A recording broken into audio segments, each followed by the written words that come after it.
What's up, everyone? It is June 13th, 2020.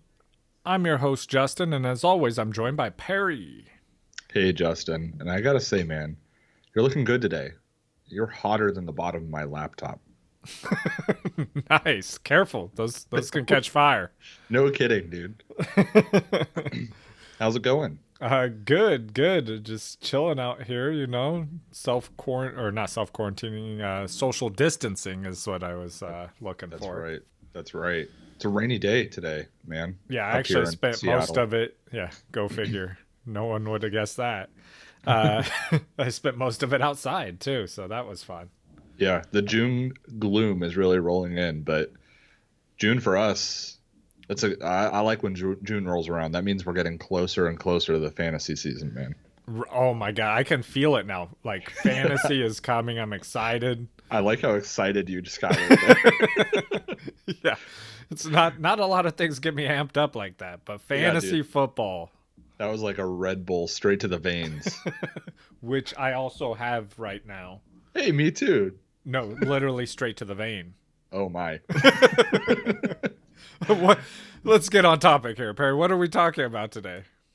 Yeah, so we're continuing our little series here of covering all the divisions in football and the fantasy relevant players in each of those divisions on each of those teams. So today we're continuing with the NFC West. So we'll be covering the Seahawks, the 49ers, the Cardinals, and the Rams. So lots of fantasy relevance in this division. Yeah, and I realized there's a fantasy position we don't cover on here that we haven't been covering, so we'll just have to devote a full episode to kickers at some point. Yeah, we could talk about that. All right. Well, you want to take us into Well, some news? first, where can everybody find us, Justin? Yes, that's why you get paid the big bucks. Uh, Unbeknownst to me. you guys obviously can find us on YouTube, so make sure you subscribe to us on YouTube and click that little bell notification on the right. Also, you can find us on Spotify, iHeartRadio, Stitcher, Google Podcasts, Apple Podcasts, and then on social media with our Twitter that's up at the top. We're also on Instagram, Facebook, all social medias. Everywhere it's just Clock Management, but on Twitter it's Management Clock, as you can see at the top. Yeah, we are the clock management. I'm just throwing that out there. That's true. All right. Yeah. So I do have some news. Again, the news is really light right now. It's slowly starting to pick up. As soon as guys are able to get back into the facilities, which should be happening very soon here. I know the coaches are back, which is great news. We'll get a whole lot more information rolling in. How these injuries have been playing out in the off season, how guys are fitting in with new teams, stuff like that. But as for right now, I've just got a few pieces I wanted to cover. Kareem Hunt has come out and said that he fully understands and accepts his role as the number 2 running back for the Browns. That's great news, I think, right? If you're a Browns fan, you really want everybody to buy into their role and everything. But honestly, I think calling Kareem Hunt a number 2 running back is kind of selling him a little short, to be completely honest with you. I think it's going to be more of like a 1A, 1B situation there. I think with how effective he was in the work he got last season, not that Nick Chubb wasn't effective. Nick Chubb was wonderful. I think that the Browns would be remiss if they weren't using Kareem Hunt as much as they can to win games, right? Now, when it comes to fantasy relevance there, right, I think that hurts Nick Chubb and probably helps Kareem Hunt get closer to where he was, but he will not be anywhere near where he was when he was on the Chiefs. If Nick Chubb were to go down, or if Kareem Hunt were to go down, the guy that remained would immediately vault into like top 5 talk for me. Yeah, So for sure. yeah. So I think they're both fantasy relevant. It's one of these few situations where you could have both of these running backs should be owned and probably started in a lot of situations fantasy wise. Justin, based on value, are you willing to grab Nick Chubb earlier, or would you rather wait on Kareem Hunt? Oh, I mean, I think probably wait And just to give you, Kareem Hunt is 31st ranked right now, overall. running backs. Oh, okay. Yeah, I think I would probably wait for Kareem Hunt then, as I would probably try and target one of those bell cow backs Mhm. towards the front of the draft where Chubb's going. Yeah, I agree. I really like Nick Chubb. I think that he's a very, very good player. Unfortunately So for is him, Kareem Hunt. yes, Kareem Hunt is also very, very good, right? Kareem Hunt missed time in the NFL due to horrible behavior, right? It had nothing to do with an injury, which means he hasn't like lost anything, right? He's still a very good player. And when he gets the ball, he's just as good as when he was getting the ball as a Kansas City Chief. So um, I agree. I would go for Kareem Hunt mostly because it's a lower risk, right? I think with Nick Chubb, it could work out great, but it could also be like, wow, this is a full 50-50 committee, and I just paid a lot for Nick Chubb when I could have gotten Kareem Hunt, and I'm getting the same amount of production. Yeah. And then like you said, if like one of them goes down, the other one volts up. So I feel like grabbing Kareem Hunt that late, if Nick Chubb goes down, you just got to steal. But Right. if it's the other way around, you just got Nick Chubb where you drafted him. Yeah, this is a perfect example of value. When we talk about drafting for value, this is a perfect example of why spend more on a guy when you could get his counterpart for half the price. So, okay, moving on here. Sony Michel is reportedly recovering fairly well from a foot surgery that he had in May. Apparently, this was just to alleviate some discomfort that he was feeling in his foot. It is unclear if he'll be ready for the start of the season. There is a chance that he will start the season on the physically unable to perform list. I have been avoiding Sony Michel in every mock draft I've done. I will continue to avoid Sony Michel in every draft that I do this coming season. I really am not on board with Sony Michel. I know a lot of people think Tom Brady's gone, therefore Sony Michel is going to be the guy that they work through. No, I don't think that's the case. It's not how Bill Belichick runs his teams.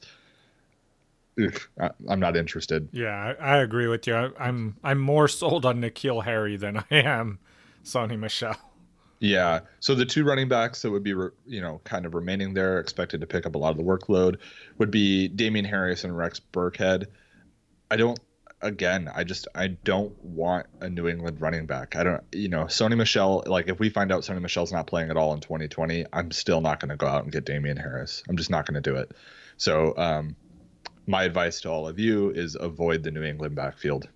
I think there's better options. Yeah, and you can take that advice going forward for multiple years until something changes their name, Bill Belichick. Yeah, yeah. Dalvin Cook and the Vikings are slowly getting closer to a deal. Reportedly, Dalvin Cook would gladly, these are his words, accept a $13 million per year deal. So would I. But So just throwing that out there if you guys yeah, want. hey, Vikings, I'm just letting you know I would gladly accept that deal too. I don't know what you want me to do, but I make very good French press coffee. Um, the numbers were originally over 15 million a year. That is absurd. It was not going to happen. They're closing in closer to 13. I think they may settle at somewhere, between 11 and 13. We want this to happen, right? We've talked about this. We talked about it last year with Zeke, with Melvin Gordon. Now we're talking about with Dalvin Cook. We want Dalvin Cook on the field, make the deal happen. Fantasy wise, we love it. Paying running backs, on the other hand, not so great for NFL teams most of the time. But I don't really care if the Vikings win or lose. Yeah, and they're already paying Kirk Cousins an absurd amount. So Right, right. So Dalvin Cook, go get your money. yeah, I don't care how good the Vikings are as a team. I'm just going to come out and say it. Don't care. They could win every game or lose every game, and I would feel the exact same as I do right now. But I want Dalvin Cook on the field. I know that much. So we'll follow that one closely. If he were to sit out any games, Alexander Madison would be a steal. Would be awesome. He will Man, move up draft boards very, very already quickly. is. Already Yes. is. So if you are drafting Dynasty or whatever right now, grab Alexander Madison. You can get him still fairly late, but you could be getting a top 12 guy very late in the draft. So we love Alexander Madison. I think we've Yeah. we've preached him for a full year now. Um, so some news that I don't really like a whole lot here. According to the Eagles beat writer Mike Kay, Jalen Reagor will have his best shot at playing time coming from the slot. It sounds like he will be taking a back seat to Deshaun Jackson, who will be playing outside. I get it. Deshaun Jackson has done it for a long time, But but that's kind I, of the yeah, problem. yeah, I think the days of Deshaun Jackson are over and have been over for a while. I think they were over before he came to the Eagles last season. I wasn't very excited when he got there. I know a lot of people were really pumped. The big return. What he was hurt again and missed a ton of time.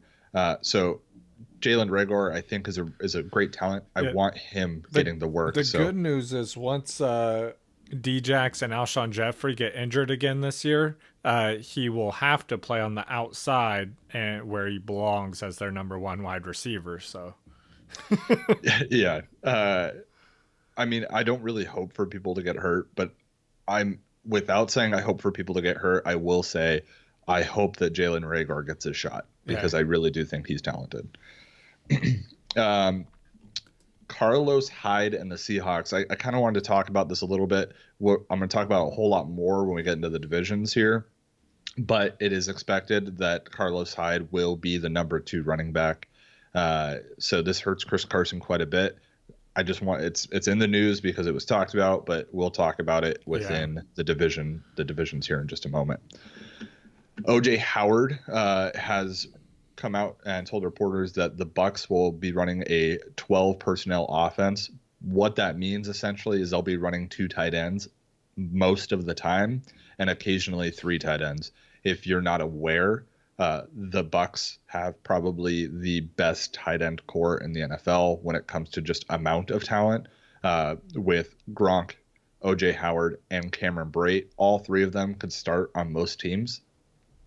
We assume with Gronk, I guess we're assuming that yeah. he did miss a whole year. So at first, I think this sounds like, oh, cool, Gronk's going to get a lot of work or a lot of opportunity. I take it more as both of them are going to get a lot of work on random weeks. And Cameron Brate is going to come out some weeks and score Yeah, 2 it's going to touchdowns. be hard And to know who to start out of them. But also, you know who this does benefit? The running backs there with the bigger, instead of having a receiver, you got that extra big body to block. well, I sure hope you're right, because I Gronk was a great run blocker his last couple years, And especially. OJ But he, Howard has bricks for hands. He can definitely block some people. I'm just a little worried about all the weight that Gronk lost. If you guys haven't seen what he looks like or looked like 3 months ago, No, dude was he's thin, gaining it man. So back. I saw him like a couple it was like a day or two ago, and he's bulking up. yeah, well, good, good. I'm rooting for Gronk to be successful. I think that'll be an awesome story. But I will say when you're running 2 tight ends or even 3 tight ends, that means you're not running a slot receiver nearly as much. And so that means Chris Godwin will probably not be playing from the slot as much as he was last season. Hopefully that doesn't affect his production as much, but I have a feeling it might. So I'm kind of actually expecting Chris Godwin and Mike Evans to come even closer together in production. Mike Evans might reassert himself as that number 1 receiver on that team. I'll be completely honest with you, Justin. If I'm picking one of these guys, I might go with Mike Evans just because I'm getting him a little bit later than Chris Godwin. So I'm still taking Godwin just because of the fact for me, I agree with you. I think their numbers are coming closer together with this, but I think that there's a chance that, or not a chance. I just think that Mike Evans is going to score a lot of points on in certain games and not much in other games compared to Godwin, who will be more consistent. Possibly. Mike Evans, I think people forget that he has had at least 1,000 yards receiving in every season of his career. But last year he did it in like 2 games. It's fair. It's fair. I think he had a 300-yard receiving game. It's really hard to put predictors on these guys because Tom Brady's coming in and there's nobody right. There's completely different than Jameis Winston, completely different play style. It's more methodical. It's more precise. It's more kill you with 1,000 cuts. And so it'll be fun to watch. I'm excited to see this play out a little bit more.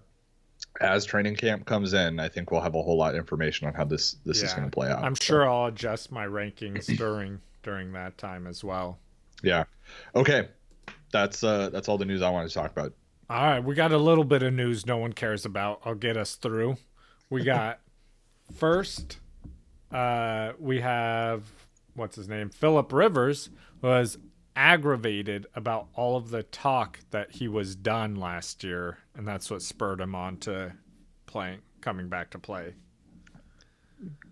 Just look at how you played, man. We didn't decide for you. Yeah, it's not like people came out of nowhere to say this.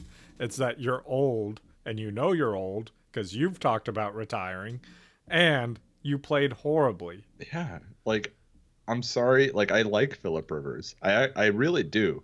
And I think he's one of the best quarterbacks to never win a Super Bowl.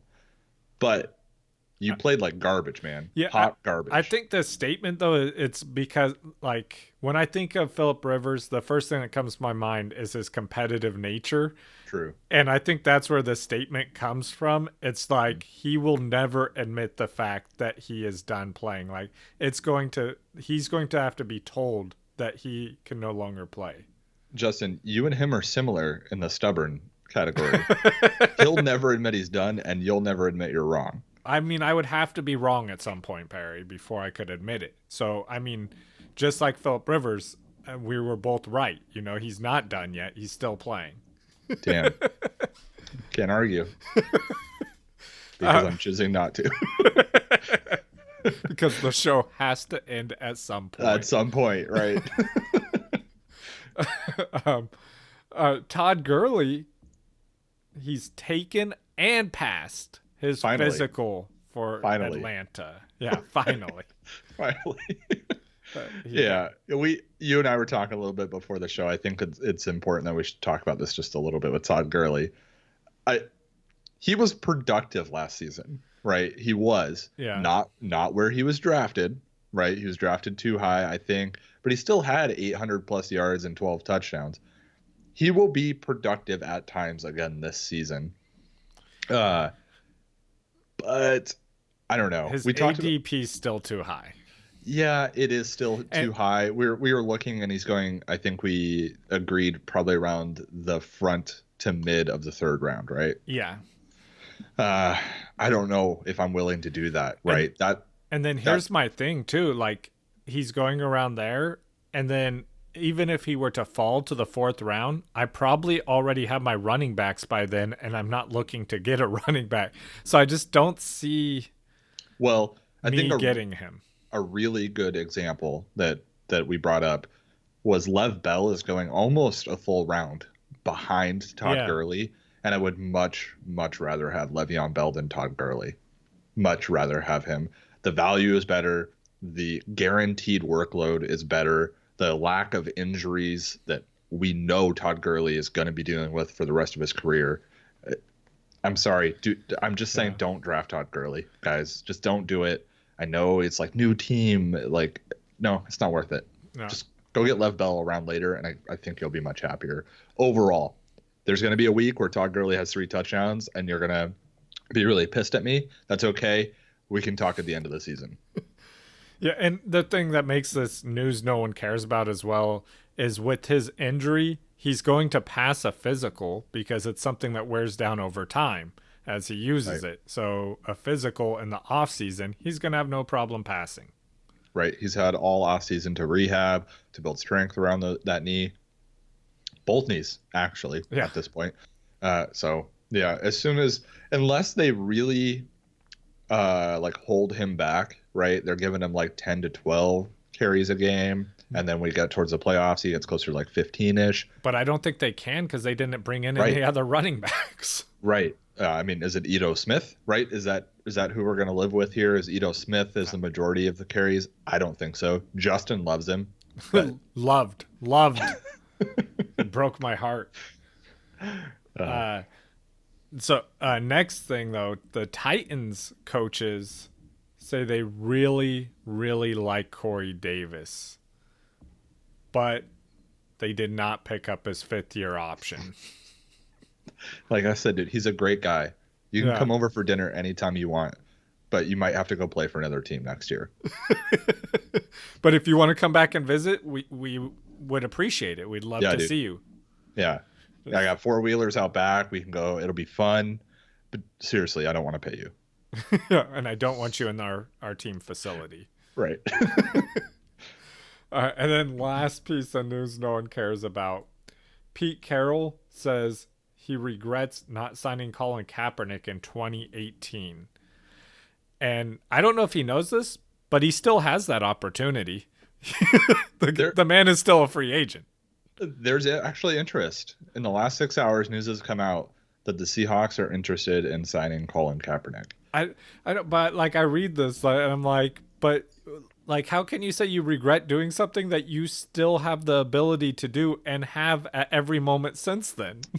It's like, darn, I really wish I'd paid my bill, my gas bill. It's like you have the money right there. Go pay it. Oh man, I should have done that. If I only could have. Oh well. What the hell? That's what I read. I'm like, what do you mean you regret it? He's still a free agent. He's right there. Oh gosh. All right, that's all the news no one cares about. Yeah. So There's a lot. Feeling yeah. feisty today. Right. We got the NFC. We covered the AFC West last week, which was your bread and butter, your home. Mm-hmm. And so now we're going to get into my meat and potatoes here. Yeah, and also our adopted home, Yeah, that's true. Seattle. That's true. And home of my favorite football team as well, not Seattle, the NFC West. The Rams. Could be. There are worse LA teams to root for. Who? I mean, I guess no one actually roots for them, so. Oh, so sad. All right. Well, I'll start us off. So the format's gonna be a little bit different, guys. We're gonna talk about positions, each of us, bouncing back and forth rather than doing a whole team and then going back and forth that way. I think this will be a little bit better, keep us on topic a little bit more efficiently. So I'll start with the Seahawks quarterback, Russell Wilson. Honestly, there's not a lot to talk about with Russell Wilson because he's been pretty much Mr. Consistent almost his whole career. We kind of know what we're going to get from Russell Wilson. I think that at times he will look like the best quarterback in the NFL. At other times, he'll look like better than average, basically. He'll have weeks where he's right around 10. He'll have weeks where he is clearly the one. Right now, currently the 4th-ranked quarterback in consensus rankings. I think that's a really good spot for him to land. Guys right behind him, Kyler Murray, Deshaun Watson, Josh Allen. I think I would have Russell Wilson ahead of all of those guys. He's my number 3. Okay, yeah. So ahead of Dak Prescott, I'm assuming? Yep. Yeah, I think that's fair.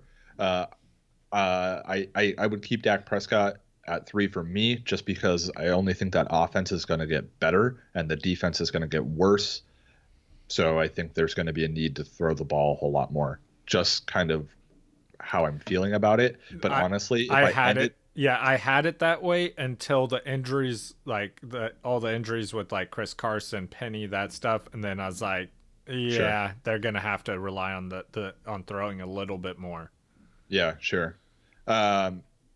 That's a good point. And we'll talk about DK Metcalf in a moment. And I think that his ascension into an even better wide receiver is going to help Russell Wilson out. Yeah. I like where you're getting Russell Wilson, right? He's one of those guys where when I'm drafting, if it comes to me and I literally like I look at the running backs and I'm like, I don't want any of these running backs available. I don't want any of these wide receivers that are right now, but I also don't want to reach 2 rounds down to grab the wide receiver I do like when I can just get him later. I might grab somebody like Russell Wilson at that point. It's not normally how I draft, but I'm not a rigid drafter. So, Yeah. Be I'll water. right. I'll be water. Exactly. And Russell Wilson is right in that spot where it's like, I know I'm gonna get really good production on this guy. I know I got a week to week starter. I'm not gonna have to stream quarterback. Really safe pick. Now, let's talk about the other quarterback. Or no, Justin. Sorry, Yeah, your turn. Your turn. I was Yeah. getting carried away. Yeah, let me interrupt since we're talking about great quarterbacks here, Perry. I'm going to tell you about Jared Goff. Not where you thought I was going with that, is it? Uh, so Jared Goff is not an exciting pick, I know. And there's a reason for that. It's because he's not on an exciting offense. They have some good players there, but Jared Goff is not a QB1, so I'm not going to talk a lot about him. In a 2 quarterback league, I think he's a front of the really pack. good pick. Yeah, Yeah. front of the pack for the QB2. So, or a super flex. I think you could grab him in a super flex as well and be happy with that. I currently, I just did my QB ranking, so I currently have him as my QB 16. So top 4 for the second, set of QBs. Not bad, but not someone you want to be looking for in your average league. Yeah, no, I agree. I think he's great for a 2 QB league.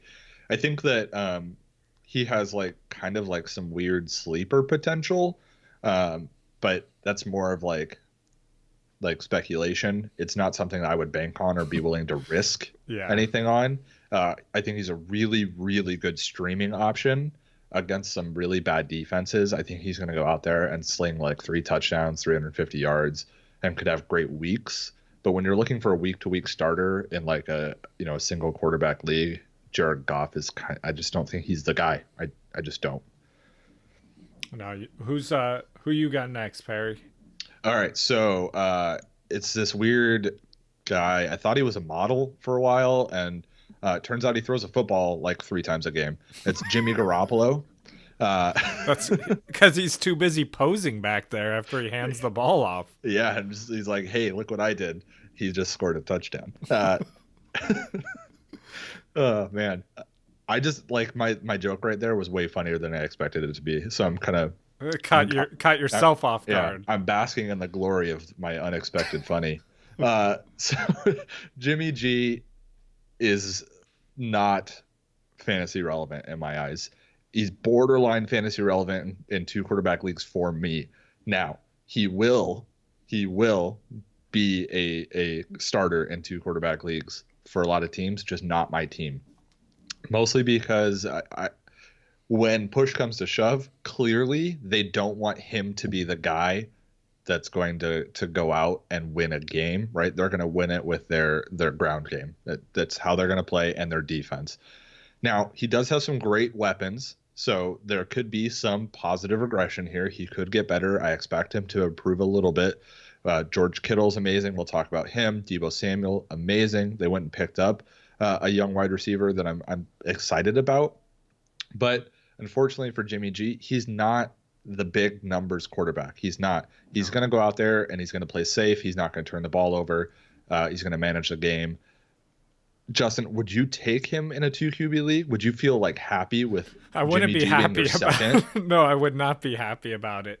But I think he has some like the upside to him isn't so much him, it's the players on that team. Because Exactly. they have these playmakers that he can dump a 6-yard pass off to and they take it to the house. So that's the upside for him, is the talent around him that has the ability to do that. Yeah. Again, similar to Jared Goff, streamable.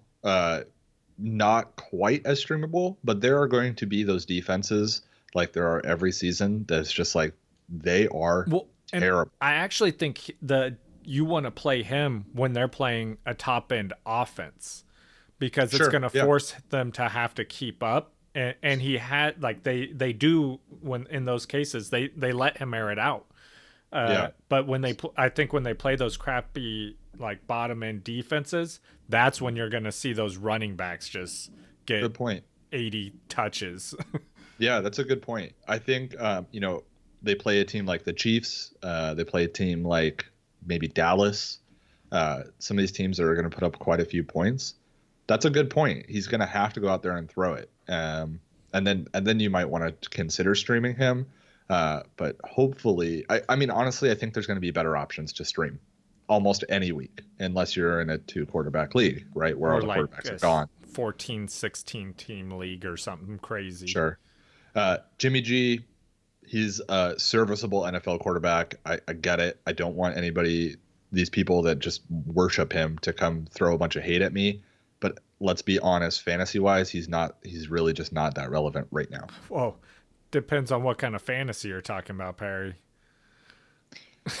Moving on. The next quarterback is Kyler Murray. I didn't put mine in this order, so I got to go down to my notes on it. No problem. Okay, so Kyler Murray. So I was super hyped. I know, Perry, you were, about Kyler Murray at the end of this year or end of last year. Both of us were like, man, Kyler Murray is amazing. Like, he's going to be so good for next year fantasy. And I was excited because I'm like, man, I'm going to own him in every league. And then, like, start doing mock drafts. ADPs start coming out. People start putting out their rankings. And I found out literally everybody loves him more than me. I'm like, what happened? So Yeah, he's pretty untouchable at the moment. yeah, he's going. I believe his ADP is between, depending on where you go. When I was looking, is between 3 and 5, QB 3 and 5, and that I currently have him as my QB. I keep going back and forth between 5 and 6, so it depends how I feel that day. But like I just can't touch him at between 3 and 5, like especially when I have people like Russell Wilson who are falling to me at 5 as the 5th quarterback, you know? Yeah, yeah. So that's just, I can't do that. Yeah, I completely agree. I love Kyler Murray, and if Kyler Murray finishes the season as the number 1 overall fantasy quarterback, I guess I wouldn't be that surprised. Would you? No, my mind wouldn't be blown by that. I'd be like, oh, that makes sense. I'd be like, damn, like there he is. Yeah. He's very talented. He reminds me a lot of Russell Wilson, especially early in his career. I honestly think he has a little bit better arm than Russell Wilson. I mean, call me crazy, but I mean, this guy was drafted to play baseball too. So, but so was Russell Wilson. I just remember that. Yeah. So they're very similar players, and they're building around him. I'm sure you're going to talk about a bunch of the guys that they brought in to help him out. So, yeah, I love Kyler Murray, but again, didn't he go number 2, quarterback number 2 in a recent draft we just did? Yeah. Yeah. Like, there's no way I'm getting him, especially because I'm expecting him to go 3 or 4 or 5, and then he goes 2. It's like that. Oh, there's no way I'm touching that. So, yeah. The team, like, and he's got like, not just to be negative on him, I didn't want to make it seem that, but the team obviously has faith in him. They're building around him with the wide receivers they brought in, which we'll get more into, or wide receiver, putting an elite wide receiver with him. And then he's also a mobile quarterback, which we all know in fantasy that's worth, more than twice as much as passing yards. So it adds to that value, which is why I have him ranked so high in my rankings, but I'm just not. He still hasn't quite done it yet. I expect him to, but everyone I have ranked above him has done it. Yeah, and that's why my rankings for this division go Russell Wilson, Kyler Murray, Jared Goff, Jimmy Garoppolo, and there is a large gap between the first 2 and the second 2. What? I don't know. Yeah, that's true. All right. So let's jump into the running backs here. Both my teams really messy backfields. We've talked about the San Francisco backfield quite a bit. I'll start with them. So Raheem Mostert, Good uh, luck. Justin and I, in our most recent episode, we talked a lot about whether we wanted to draft Mostert over like a handcuff, I think is what we were trying to decide. And Justin pulled me back over onto the Raheem Mostert side. Um, I think what you're getting out of Raheem Mostert is guaranteed work, right? He will touch the ball. He's extremely athletic, extremely explosive. I have no doubts about his ability to do well. He proved that at the end of the season and through the playoffs. He's very, very good. It has everything to do with the fact that there's guys like Tevin Coleman behind him who has Tevin Coleman's a good player, right? I think Tevin Coleman had to deal with a lot of injuries last season. Assuming that Tevin Coleman's healthy, they've paid him a lot of money. He will be getting the ball. So Jarek that's McKinnon. Jerick McKinnon, right? It That's why I'm so concerned about drafting somebody like Raheem Mostert. Now, I feel like a lot of people are starting to catch on to that fact, and he's fallen pretty far down in drafts. And so that's what I mean when I say Justin kind of pulled me back over into the Raheem Mostert camp. I think we got him as our fourth running back, Yeah. and I'm okay with that. I'm okay with taking somebody like Raheem Mostert who has some question marks, who has guys kind of pulling at him, slowing him down when it comes to production because they need their production as well, because he's my fourth running back. One thing I will point out about Raheem Mostert is he's 28 years old. So dynasty leagues, I would highly recommend selling Raheem Mostert. I don't think his value is as high right now as it was at the end of the season, but if he comes out early and is pretty big, similar to what he was doing at the end of last season, I think I'd try and get rid of him. At 28 years old, he's coming to the tail end of what I would call a running back's career. And you might miss out. Like if you sell him through week 3 and he's been big and he ends up being big all season, I'm sorry you missed out.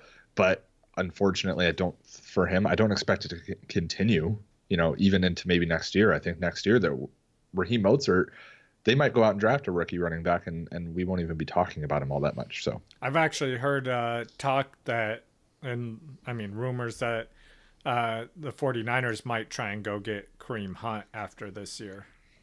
I think that's a perfect example of what I'm saying. And if Kareem Hunt lands on this team, and they get rid of the Tevin Coleman contract, they have Kareem Hunt, Raheem Mostert, I'm taking Kareem Hunt. Yeah, yeah. And Tevin Coleman's 27, right? Tevin Coleman, who we feel like has been in the league forever, is younger than Raheem Mostert. So is McKinnon. So is McKinnon, who again, it's like that guy's been around forever. So I'm not on this huge hype train of Raheem Mostert. I understand that he was like incredible to finish off the 2019, but it's unsustainable and unrealistic.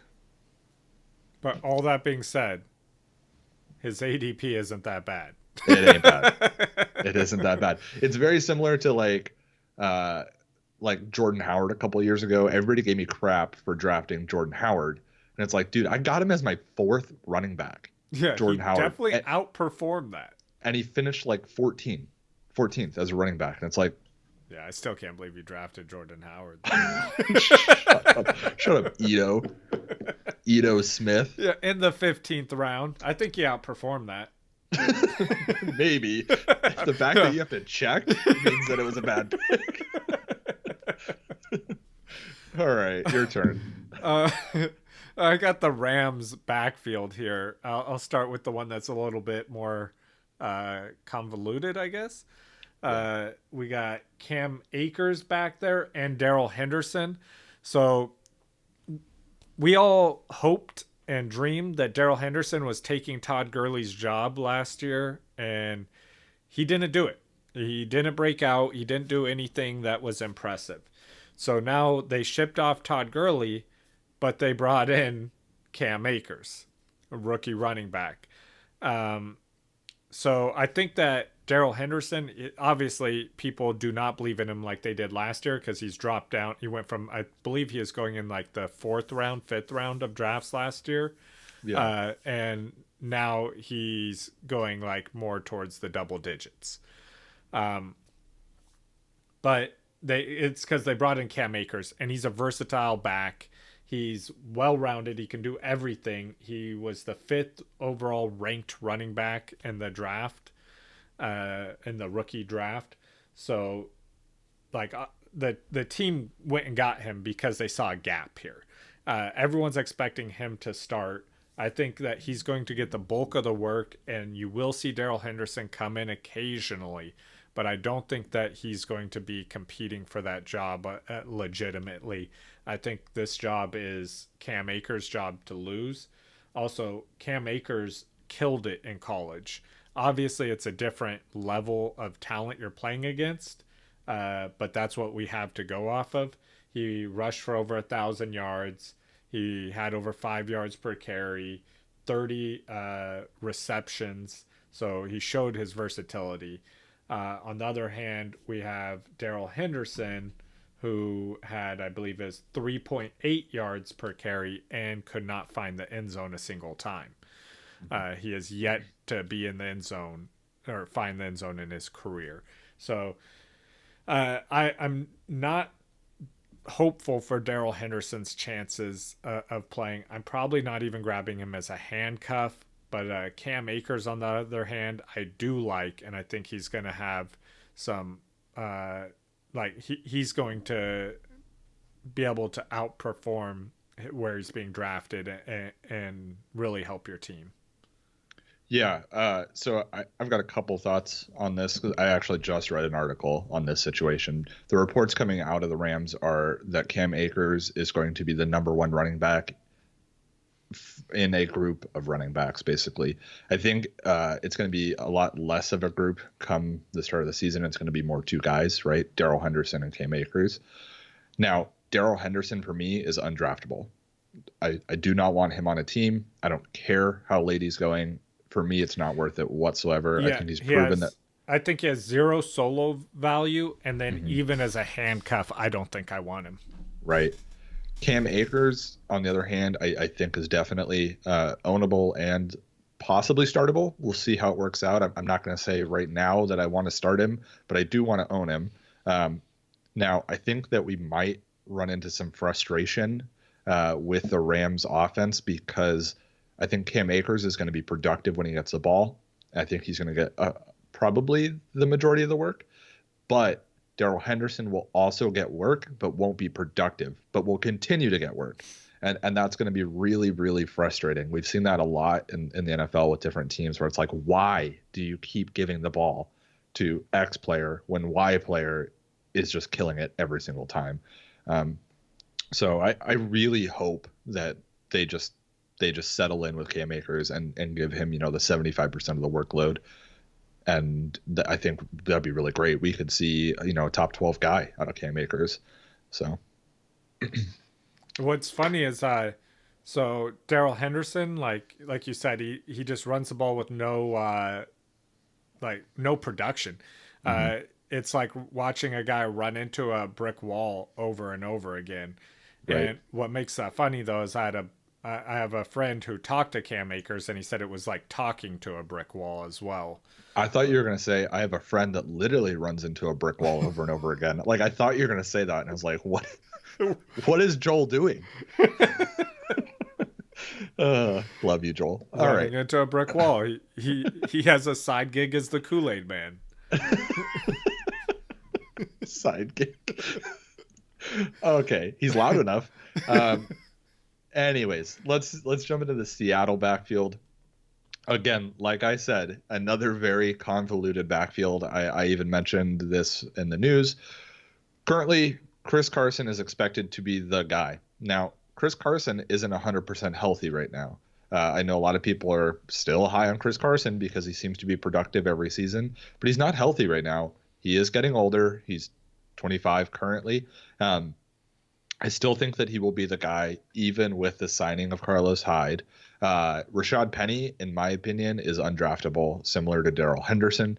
I was very excited about Rashad Penny when he was drafted. I think he's great talent, but I think that injuries have stolen his chance. He's probably not even going to be healthy at the start of the season. And then working him back in after Chris Carson, who is probably going to be fairly productive, assuming he stays healthy, and Carlos Hyde, who, say what you want about Carlos Hyde, he is almost always productive, frustratingly so. So I think we're going to be looking at close to a 50-50 split here between Chris Carson and Carlos Hyde. Carlos Hyde is very good on the goal line, and he'll continue to be that. I don't see any reason why he wouldn't. He was over 1,000 yards rushing last season. He had, I think, 6 touchdowns. Why not use him, right? Seattle doesn't care about fantasy. They care about winning. They want to go win another Super Bowl. They have the quarterback to do so. They have the wide receivers to do so. They're going to play smart when it comes to their running backs, especially because they literally had to go get Marshawn Lynch last season because they had no healthy running backs. So they're really going to play smart with these guys and not overdo it with either of them. I've been getting hearing a lot of pushback on this, like the narrative that with Carlos Hyde coming there, it's going to hurt Chris Carson.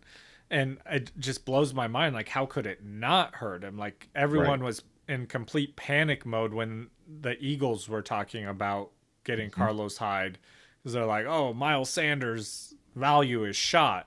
But then he comes to a team that has a running back coming off a severe injury that has the same skill set as him. Yep. Like, that is more scary to me than if he went to Philly for Miles Sanders. Yeah, I think so. I think that Carlos Hyde has more question marks than Miles Sanders health wise, right?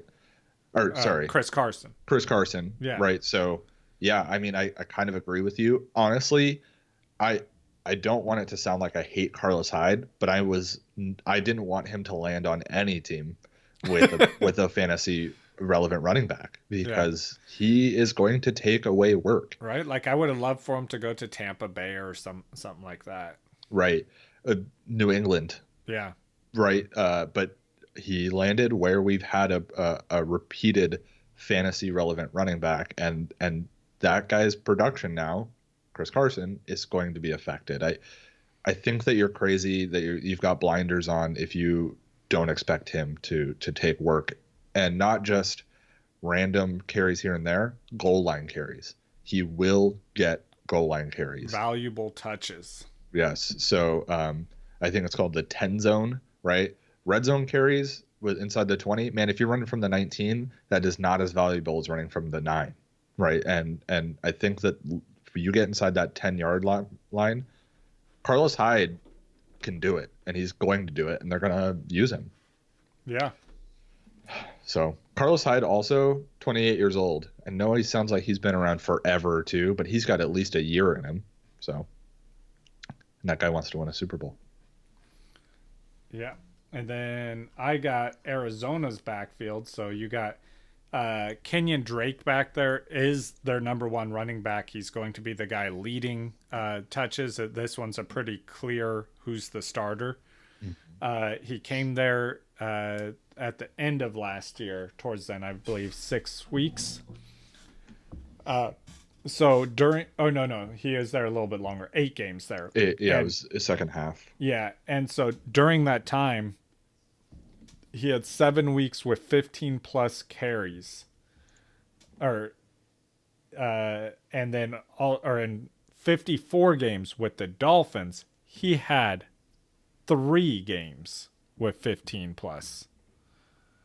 Like, he's obviously, they like him there. They're going to give him the opportunity. This is one of the biggest spotlights or examples I have of that opportunity beats talent. This guy has just a monster opportunity here that he's taking advantage of. He's going to get Not that he's not talented. I do think that he's talented. Yeah, but he's outperforming his talent with the opportunity he's given. Hmm. Uh, he's definitely a talented running back. Just he's performing at top tier running back, and I don't think that is where he is. And he's killing it. They also just re-signed him. It should be mentioned, or extended him his contract for another year because they want to bring him back. Like their coach Cliff Kingsbury went out and got this guy. He wants him there. Yeah.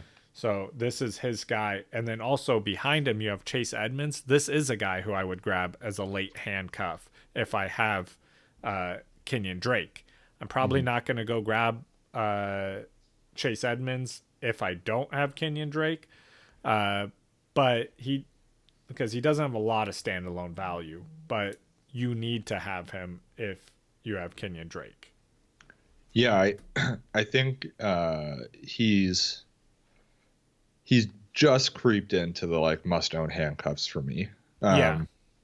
I think there's a few guys that I'd have ahead of him. Alexander Madison, Philip Lindsay, I guess I would probably have ahead of Chase Edmonds. Pollard. Tony Pollard, yeah, for sure.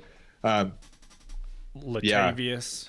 Yeah, Latavius for sure. I really like Kenyon Drake. I honestly do, and I think that as long as he stops creeping up draft boards, I will own him in some teams. But unfortunately, I think people, as we get deeper into the season, the more casual players start showing up.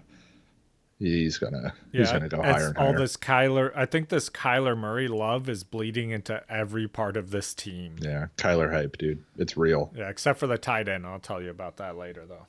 Who? We'll get there. All right. We're going to jump into the wide receivers now. Yeah, let's pick it up a little on the wide receivers here. Sorry. I know, we're just dragging on a little. I'm just trying to manage the clock, Barry. Good point. All right. Start with Seattle. We got two relevant wide receivers in Seattle, Tyler Lockett and DK Metcalf. The MO for Tyler Lockett is he continues to do it when he clearly shouldn't be doing it. He's very, very productive when we don't expect him to be productive, and it's our fault, right? I still think that Tyler Lockett will continue to be productive this season. I do think that DK Metcalf, who I'll talk about in a moment, will take some of that work and be more productive. But Tyler Lockett should be owned, should be started in most leagues, right? Probably not every single league. I think he's a great flex option. I think that he's going to have these huge games that he's going to have. But I think this year will be the year where he'll start his decline in his career.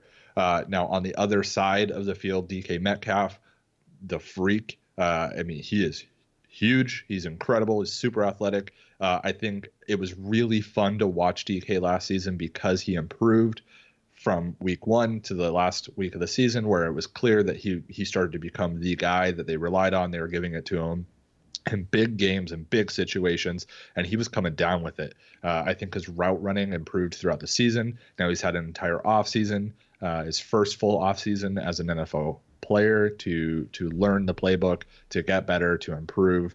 DK will be the number 1 wide receiver on this team.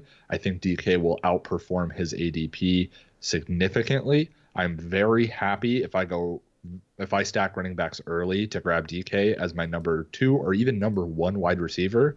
I think I'm going to be just fine with that. That's it. There we go. Was that fast enough? It was impressive. I love DK this year. I just want to add, he's one of my targeted players. I absolutely love him. The Rams, they're planning to run, as Perry was talking about, I forgot with who, but multiple tight end sets. So you're going to see a lot less of 3 wide receivers on the field, which is going to kill Reynolds' value, in my opinion. Though with Cooks leaving, that's a boost to his value. I think it's still a net loss overall to him, but not by much. I think he'll finish right around where he was, which was just about fantasy irrelevant. So that being said, you still have Cooper Kupp there and oh man, I forgot his first name, Robert Woods. Cooper Kupp, if you're expecting him to have another year like he had previously as a top 5 wide receiver, you're going to be extremely disappointed. I don't foresee that in his future. He played almost exclusively in the slot, or when he played in the slot exclusively, he would always face these press coverages that he destroyed. I don't think that, or he won't be playing in those now that they're running multiple tight end sets. He's going to be pushed to the outside a lot more, where he wasn't as effective as a wide receiver. So you're going to see some decline in his production from there. On the other hand, with Woods, he's going to be on the field more on the outside with Brandon Cooks leaving, which is where he thrived at. And his metrics are just insane on the outside. So I think you're going to see him actually do better than Cooper Kupp this year, even though he's being drafted 3 rounds after Cooper Kupp. I'm actually targeting him in drafts. And I loved Cooper Kupp last year. Now Woods is my guy. Right on. I think they're both going. I think it's going to be very similar to Seattle. I think that they'll both be fantasy relevant. Yeah. I'm not quite as low on Cooper Kupp, but I am really high on Robert Woods. Right now it's really hard for me to predict which one will finish with more fantasy points at the end of the season between the two. But I think that's really good for Robert Woods and not so good for Cooper Kupp. I think that's what you're getting at too. So, okay, for the 49ers, we've got 2 wide receivers we're going to talk about. Not quite the same as in like both of them are fantasy relevant, but I think one could be and one will be. The one that will be fantasy relevant is Deebo Samuel. Deebo Samuel is going to be fantasy relevant in a lot of different ways. They like to get him the ball. He's very athletic, very quick, very agile. He can cut on a dime. So they're going to do a lot of like end arounds with him. They're going to hand the ball off to him. I think they might even let him throw the ball a couple times this season. I think it's going to be really fun to watch Deebo Samuel. I don't expect him to crack the top 12 wide receivers, but I do expect him to easily be a top 20 wide receiver, right around maybe 14, 15. So starter every week, of course, with Deebo Samuel. The one downside is I just don't think this offense is going to move the ball through the air a whole lot, right? I think they're going to rely on the running game. Deebo Samuel, again, like I said, will be effective, but unfortunately, because of who his quarterback is, because the defense that he plays with, he's just not going to need to score, 13, 14 touchdowns. He's just not going to need to. I think he'll score around 6 or 7. He'll have right around maybe 1,000 yards, and he'll have probably like another 300 yards on the ground, maybe. I think that would be awesome for him. Maybe a rushing touchdown or 2, and you're going to be very happy with that production. But Deebo Samuel's a number 1 wide receiver, fantasy wide receiver. I'm not expecting it. I hope I'm wrong, though. The other guy I wanted to talk about was Brandon Ayuk, who is a rookie this season. I think I was more excited about him as he was drafted, and then as I learned more about him. Unfortunately, he has a similar skill set to Deebo Samuel, although I think he's a little bit more of a deep threat than Deebo. Again, if they want to get him involved more in like the running game and that sort of thing, he'll see some production there. But I don't think he's quite as good as Deebo, and Deebo's already a proven commodity there. I don't think it would make a whole lot of sense for them that's how they use all their wide receivers.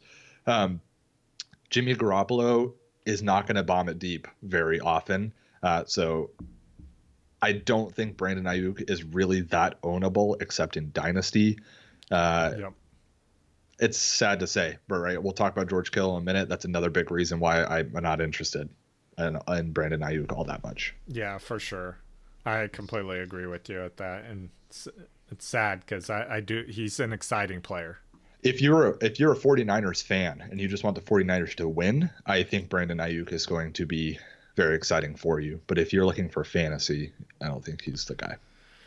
Yeah, and getting into some excitement here, we're back to the Cardinals.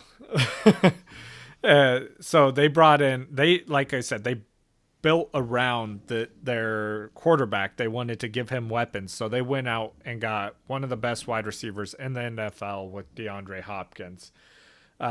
Some people have argued that Hopkins may see less targets. You may see that number shrink due to the fact that Cliff Kingsbury doesn't feed one receiver; he spreads the ball out. But when he was his last 2 years as a college coach, both years he had a receiver that had over 120 targets. He does. I think this was more because you didn't have a dominant wide receiver there. You had Larry Fitz and Christian Kirk, both like Fitz on the downward trend, Kirk on the upward trend, and they're both right about the same level at that time in their career. So they both got over 100 targets. That's not bad. That being said, I think that you can look to see Hopkins still get like 90 receptions, maybe 90 to 100 receptions on that team. And I think he's definitely going to go over 1,000 yards. I think upwards of 1,250. That's right around where I have him at. And I'm looking to, I think he will hit double-digit touchdowns even. He has the opportunity to on that offense. It's hard to predict touchdowns, so I don't want to be super committed to that number. But I think that he's a top 5 receiver. I think I have him as my number 4 wide receiver currently, which I'm completely comfortable with. And the only other receiver Larry Fitzgerald, I'm sorry, Larry, but I just don't think you're going to be fantasy relevant this year anymore. Especially like not in dynasty leagues. No one's going to want him because of his age. And then nobody's going to want him in redraft because he's going to be the 3rd option on that team behind Christian Kirk, who did improve a lot last year. He's going to be hurt by Hopkins coming there and being the guy, but he's still a good wide receiver. He did great with the opportunity he had last year. I'm not going to dig super deep into those numbers just because I think it's completely changed now with Hopkins there. But he's still a viable option on their offense. Yeah, I don't really have a whole lot to add. Sorry. Okay, so we got one more position to go. That's tight ends. I'll start with San Francisco this time because I don't really have a whole lot to say about the tight ends in San Francisco. There is one very nice tight end. That's George Kittle's tight end. I was wondering. George Kittle. Okay. George Kittle, amazing. I don't think I need to preach to you guys a lot about George Kittle. I think you all get it. I think that he has a chance to surpass Travis Kelce as the number 1 overall tight end. Wouldn't surprise me at all. His game is very, very conducive to the way the 49ers want to win. Hard to bring down. Very, very athletic. Very good pass or run blocker, so he'll be on the field constantly. I love George Kittle. I really, really love George Kittle. Right now, it's an internal fight on whether if I go tight end early, I'm really considering doing George Kittle over Travis Kelce. The only thing that puts Travis Kelce ahead is Patrick Mahomes. That's the only thing. Yeah. And even then, it's like, oh man, it's so close. So considering who Jimmy Garoppolo is, that says a lot about how good George Kittle is. Yeah, I mean, I'm a 49er fan, but I also just love George Kittle and the energy he has and just his personality outside. Like it brings that football. It makes that football team what it is. So it's exciting to watch him on the field, and I feel like I just want to pick him just because I like watching him play. Dude, those players are fun to pick. Yeah, it's fun. But I do have Kelce ranked above him. I do too, but I don't know. Yeah, for the exact reason you said. Yeah. So from the Rams, they got Tyler Higbee. They're, like I said, they're talking about running multiple tight end sets. They also had Gerald Everett there. This is not an exciting thing to me, as we talked about when we were talking about Tampa Bay. It's going to take away from both of them rather than add opportunity. Higbee had a huge breakout year last year, 89 targets, 69 receptions, over 700 yards. But I don't think this was because he was breaking out. I think, they had injuries at their wide receiver positions, and they were kind of forced to target him in the passing game. So I think as you see their wide receivers healthy again, multiple tight ends on the field, and kind of a changed, revamped offense, you're going to see some regression from him, and I've been seeing hype grow around him. So he's been getting drafted higher and higher. I'm probably just avoiding him unless it's a late tight end pick for me. Yeah, yeah. I really want Tyler Higbee to get all the work because I like Tyler Higbee, but I'm getting more and more scared of him, to be completely honest with you. All right. Seattle's tight end situation saw a lot of change this offseason. They went out and picked up Greg Olsen. Greg Olsen, a perennial fantasy relevant tight end, been suffering some more injuries recently. He's getting older. He's 35 years old. But the Seahawks were confident enough to give him a $7 million 1-year contract, $5.5 million guaranteed. I don't think you do that if you don't plan on using the guy. He will be their starting tight end. He will be their number one tight end ahead of Will Disley and Jacob Hollister. I do think that considering they have two fantasy relevant wide receivers, two productive wide receivers who both play on the outside pretty effectively, they might be doing a lot of tight end sets this season. I could see that happening. They want to be effective running the ball. Greg Olsen's definitely a good rush blocker. I think him and Will Disley will be on the field quite a bit. Now, Will Disley, again, just like Greg Olsen, has dealt with injuries quite a bit. Greg Olsen has a longer track record of staying healthy. It's only been recently that he's gotten hurt, whereas Will Disley seems to be hurt constantly through his entire career. I'm fine if you want to go own Greg Olsen. I think that his 527 yards and 2 touchdowns across 14 games last season, there will be improvement from that. I don't know if he'll have a whole lot more yards, maybe 700, but 7 touchdowns, possible. I think Russell Wilson knows how to get the ball to these guys that know how to get open when the play breaks down. Yeah. Greg Olsen has made a career on that with Cam Newton. Cam Newton holds onto the ball too long. He is known for that. The play breaks down, just like Russell Wilson.